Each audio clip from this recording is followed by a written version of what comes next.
This is a tutorial on how to use the Magic Wand tool. So if you're in Photoshop CS6, the Magic Wand tool is located on the toolbar on the left. You'll notice if you hold down the click button, there are two different options. There's a quick selection tool, which I like to refer to as the paintbrush magnetic selection tool, or the Magic Wand tool. If you click and drag over, you can choose the magnetic selection tool, and let's pick an image with multiple gradients in it so we can get a good example of how it works. I'm going to zoom in on this photograph of the lady standing on a car, and I'm going to delete out the background. First thing, you want to make sure you're on the correct layer. I always click the eyeball to make sure.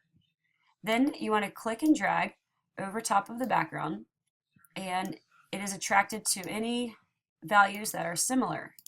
You do not have to hold shift for this option. I'll get the inside of the windows as well.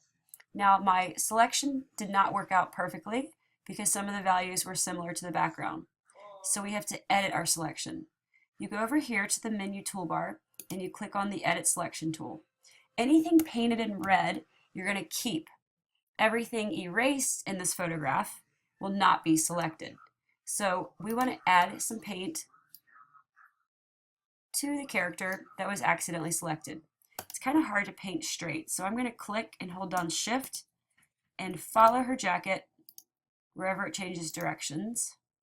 I click again so I can paint around her fairly quickly without spending too much time with the paintbrush tool. So I'm going to pause the video and I will come back as soon as I'm finished. Okay, I finished erasing the background and painting the rest of the painting that I wanted to keep. Now when I go back to the edit selection tool, you'll see the marching ants have moved, so they're only circling the parts I wanted to keep. So if I hit delete, whoops, I have to rasterize the layer.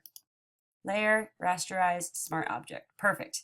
Now if I hit delete, it permanently deletes the background.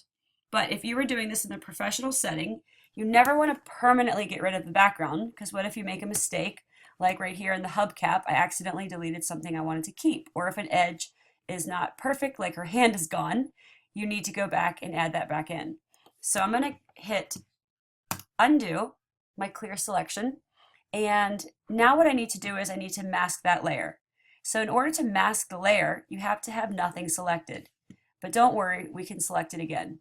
So I'm going to hit Control D to deselect, and then on that image layer, you click mask just one time. The mask layer should appear white. If it appears black, then you've done something wrong, and make sure you have nothing selected when you click the mask button.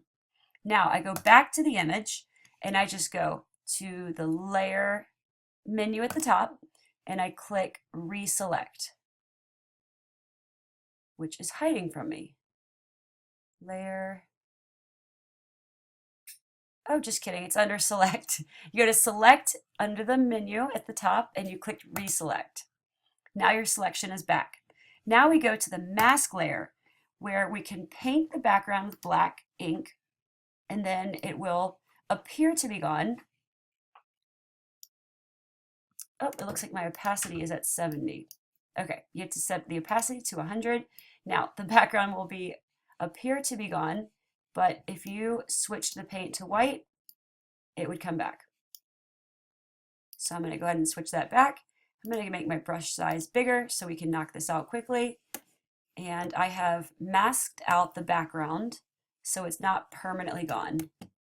So I go to select, deselect, or you can hit Control D and you clean up the edges that you've missed. And this isn't a perfect job, but it will work for a demo.